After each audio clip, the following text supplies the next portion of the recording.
بسم اللہ الرحمن الرحیم۔ اعوذ باللہ من الشیطان الرجیم، بسم اللہ الرحمن الرحیم۔ السلام علیکم۔ آج آپ کا میزبان ڈاکٹر کاشف بشیر تفہیم القرآن سیریز کی سورہ نمل کی آیت نمبر 82 سے لے کر 93 تک کا ترجمہ اور تفسیر آپ کے سامنے پیش کریں گے قسط نمبر 350 میں، اور اس حصے کا موضوع ہے یوم حشر۔ بسم اللہ الرحمن الرحیم۔ وَيَوْمَ نَحْشُرُ مِنْ كُلِّ أُمَّةٍ فَوْجًا مِّمَّنْ يُكَذِّبُ بِآيَاتِنَا فَهُمْ يُوزَعُونَ۔ ترجمہ اور ذرا تصور کرو اس دن کا جب ہم ہر امت میں سے ایک فوج ان لوگوں کی گھیر لائیں گے جو ہماری آیات کو جھٹلایا کرتے تھے، پھر ان کو ان کی اقسام کے لحاظ سے درجہ بدرجہ مرتب کیا جائے گا۔ حَتَّى إِذَا جَاءُوا قَالَ اکذبتم بآیاتی ولم تحیطوا بها علما ام ماذا کنتم تعملون۔ ترجمہ یہاں تک کہ جب سب آ جائیں گے تو ان کا رب ان سے پوچھے گا کہ تم نے میری آیات کو جھٹلا دیا حالانکہ تم نے ان کا علم احاطہ نہ کیا تھا، اگر یہ نہیں تو اور تم کیا کر رہے تھے۔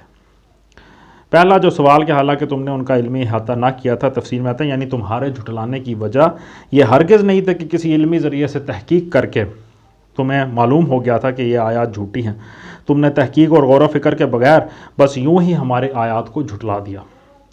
دوسرا سوال، اگر یہ نہیں تو اور تم کیا کر رہے تھے۔ تفسیر میں آتا ہے یعنی اگر ایسا نہیں ہے تو کیا تم یہ ثابت کر سکتے ہو کہ تم نے تحقیق کے بعد ان آیات کو جھوٹا ہی پایا تھا اور تمہیں واقعی یہ علم حاصل ہو گیا تھا کہ حقیقت نفس الامری وہ نہیں ہے جو ان آیات میں بیان کی گئی ہے۔ وَوَقَعَ الْقَوْلُ عَلَيْهِمْ بِمَا ظَلَمُوا فَهُمْ لَا يَنْطِقُونَ۔ ترجمہ اور ان کے ظلم کی وجہ سے عذاب کا وعدہ ان پر پورا ہو جائے گا، تب وہ کچھ بھی نہ بول سکیں گے۔ أَلَمْ يَرَوْا أَنَّا جَعَلْنَا اللَّيْلَ لِيَسْكُنُوا فِيهِ وَالنَّهَارَ مُبْصِرًا ان فی ذالک لآیات لقوم یؤمنون۔ ترجمہ کیا ان کو سجھائی نہ دیتا تھا کہ ہم نے رات ان کے لیے سکون حاصل کرنے کو بنائی تھی اور دن کو روشن کیا تھا، اسی میں بہت نشانیاں تھیں اور ان لوگوں کے لیے جو ایمان لاتے تھے۔ تفسیر میں آتا ہے یہ سوال کہ رات سکون کے لیے بنائی تھی اور دن کو روشن کیا تھا، ان کو کچھ سمجھ نہیں آتی تھی، اس حوالے سے تفسیر میں آتا ہے یعنی بے شمار نشانیوں میں سے یہ دو نشانیاں تو ایسی تھیں جن کا وہ سب ہر وقت مشاہدہ کر رہے تھے، جن کے فوائد سے ہر آن متمتع ہو رہے تھے، جو کسی اندھے بہرے اور گونگے تک سے چھپی ہوئی نہ تھیں۔ کیوں نہ رات کے آرام اور دن کے مواقع سے فائدہ اٹھاتے وقت انہوں نے کبھی سوچا کہ یہ ایک حکیم کا بنایا ہوا نظام ہے جس نے ٹھیک ٹھیک ان کی ضروریات کے مطابق زمین اور سورج کا تعلق قائم کیا ہے۔ یہ کوئی اتفاقی حادثہ نہیں ہو سکتا کیونکہ اس میں مقصدیت، حکمت اور منصوبہ بندی اعلانیہ نظر آ رہی ہے جو اندھے قوائے فطرت کی صفت نہیں ہو سکتی، اور یہ بہت سے خداؤں کی کار فرمائی بھی نہیں ہے کیونکہ یہ نظام لامحالہ کسی ایک ہی ایسے خالق و مالک اور مدبر کا قائم کیا ہوا ہو سکتا ہے جو زمین، چاند، سورج اور تمام دوسرے سیاروں پر فرما روائی کر رہا ہو۔ صرف اسی ایک چیز کو دیکھ کر وہ جان سکتے تھے کہ ہم نے اپنے رسول اور اپنی کتاب کے ذریعے سے جو حقیقت بتائی ہے یہ رات اور دن کی گردش اس کی تصدیق کر رہی ہے۔ پھر اللہ تعالیٰ فرماتے ہیں اسی میں بہت نشانیاں تھیں کہ اس نشانی میں اتنی نشانیاں تھیں ان لوگوں کے لیے جو ایمان لاتے تھے، یعنی جو ایمان لاتے تھے وہ سمجھ جاتے تھے۔ تفسیر میں آتے ہیں یعنی یہ کوئی نہ سمجھ میں آ سکنے والی بات نہیں ہے، آخر انہی کے بھائی بند، انہی کے قبیلے اور برادری کے لوگ، انہی جیسے انسان ایسے موجود تھے جو یہی نشانیاں دیکھ کر مان گئے تھے کہ نبی جس خدا پرستی اور توحید کی طرف بلا رہا ہے وہ بالکل مطابق حقیقت ہے۔ وَيَوْمَ يُنْفَخُ فِي الصُّورِ فَفَزِعَ مَنْ فِي السَّمَاوَاتِ وَمَنْ فِي الْأَرْضِ إِلَّا مَنْ شَاءَ اللَّهُ وَكُلٌّ أَتَوْهُ دَاخِرِينَ۔ ترجمہ اور کیا گزرے گی اس روز جب کہ سور پھونکا جائے گا اور ہول کھا جائیں گے وہ سب جو آسمانوں اور زمین میں ہیں، سوائے ان لوگوں کے جنہیں اللہ اس ہول سے بچانا چاہے گا، اور سب کان دبائے اس کے حضور حاضر ہو جائیں گے۔ تفسیر میں آتا ہے نفخ صور پہ بڑی مفصل بحث جو ہے وہ سورہ انعام، سورہ ابراہیم، سورہ طٰہٰ اور سورہ حج اور سورہ یاسین اور سورہ زمر میں آ چکی ہے۔ وَتَرَى الْجِبَالَ تَحْسَبُهَا جَامِدَةً وَهِيَ تَمُرُّ مَرَّ السَّحَابِ صنع اللہ الذی اتقن کل شیء انہ خبیر بما تفعلون۔ ترجمہ آج تو پہاڑوں کو دیکھتا ہے اور سمجھتا ہے کہ خوب جمے ہوئے ہیں، مگر اس وقت یہ بادلوں کی طرح اڑ رہے ہوں گے۔ یہ اللہ کی قدرت کا کرشمہ ہوگا جس نے ہر چیز کو حکمت کے ساتھ استوار کیا ہے۔ وہ خوب جانتا ہے کہ تم لوگ کیا کرتے ہو۔ تفسیر میں آتا ہے یعنی ایسے خدا سے تم یہ توقع نہ رکھو کہ اپنی دنیا میں تم کو عقل و تمیز اور تصرف کے اختیارات دے کر وہ تمہارے اعمال و افعال سے بے خبر رہے گا اور یہ نہ دیکھے گا کہ اس کی زمین میں تم ان اختیارات کو کیسے استعمال کرتے رہے ہو۔ ایسا نہیں ہوگا۔ من جاء بالحسنۃ فلہ خیر منہا وہم من فزع یومئذ آمنون۔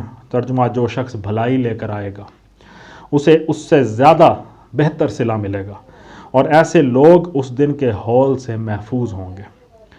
تفسیر میں آتا ہے یعنی وہ اس لحاظ سے بھی بہتر ہوگا کہ جتنی نیکی اس نے کی ہوگی اس سے زیادہ انعام اسے دیا جائے گا، اور اس لحاظ سے بھی کہ اس کی نیکی تو وقتی تھی اور اس کے اثرات بھی دنیا میں ایک محدود زمانے کے لیے تھے، مگر اس کا اجر دائمی اور ابدی ہوگا۔ مزید یہ کہ ایسے لوگ اس دن کے ہول سے محفوظ ہوں گے، تو اس حوالے سے تفسیر میں آتا ہے یعنی قیامت اور حشر و نشر کی وہ ہولناکیاں جو منکرین حق کے حواس باختہ کیے دے رہی ہوں گی، ان کے درمیان یہ لوگ مطمئن ہوں گے، اس لیے کہ یہ سب کچھ ان کی توقعات کے مطابق ہوگا۔ وہ پہلے سے اللہ اور اس کے رسولوں کی دی ہوئی خبروں کے مطابق اچھی طرح جانتے تھے کہ قیامت قائم ہونی ہے، ایک دوسری زندگی پیش آنی ہے اور اس میں یہی سب کچھ ہونا ہے۔ اس لیے ان پر وہ بدحواسی اور گھبراہٹ طاری نہیں ہوگی جو مرتے دم تک اس چیز کا انکار کرنے والوں اور اس سے غافل رہنے والوں پر طاری ہوتی ہے۔ پھر ان کے اطمینان کی وجہ یہ بھی ہوگی کہ انہوں نے اس دن کی توقع پر اس کے لیے فکر کی تھی، کوشش کی تھی، اور یہاں کی کامیابی کے لیے کچھ سامان کر کے دنیا سے آئے تھے۔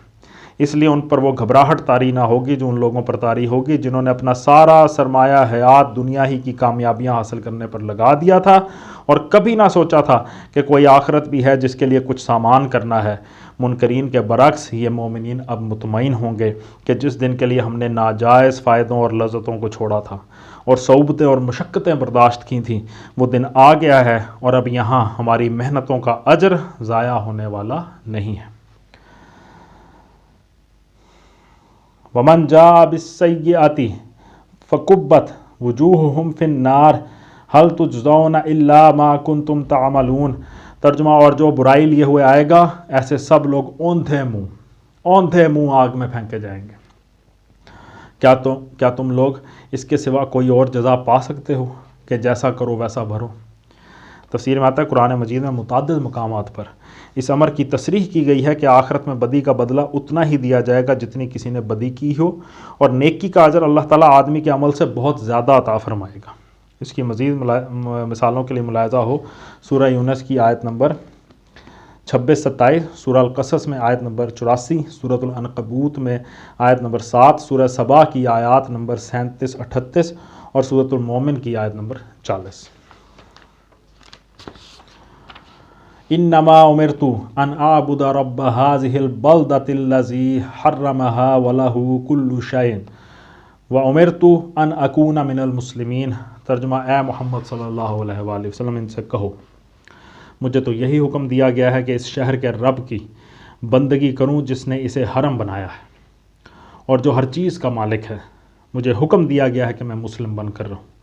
تفسیر میں آتا ہے یہ سورہ چونکہ اس زمانے میں نازل ہوئی تھی جبکہ اسلام کی دعوت ابھی صرف مکہ معظمہ تک محدود تھی اور مخاطب صرف اسی شہر کے لوگ تھے، اس لیے فرمایا مجھے اس شہر کے رب کی بندگی کا حکم دیا گیا ہے۔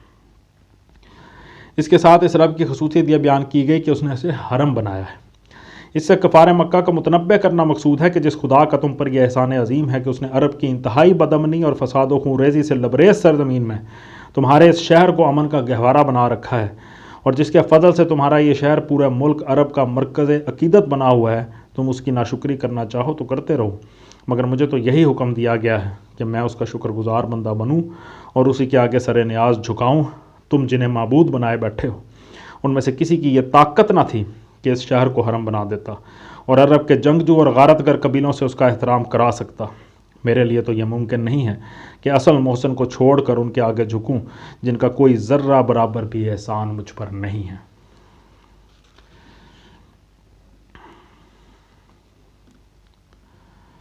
وَأَنْ أَتْلُوَ الْقُرْآنَ فَمَنِ اهْتَدَى فَإِنَّمَا يَهْتَدِي لِنَفْسِهِ وَمَنْ ضَلَّ فَقُلْ إِنَّمَا أَنَا مِنَ الْمُنذِرِينَ۔ ترجمہ، اور یہ قرآن پڑھ کر سناؤ، اب جو ہدایت اختیار کرے گا وہ اپنے ہی بھلے کے لیے ہدایت اختیار کرے گا، اور جو گمراہ ہو اس سے کہہ دو کہ میں تو بس خبردار کر دینے والا ہوں۔ وَقُلِ الْحَمْدُ لِلَّهِ سَيُرِيكُمْ آيَاتِهِ فَتَعْرِفُونَهَا وَمَا رَبُّكَ بِغَافِلٍ عَمَّا تَعْمَلُونَ۔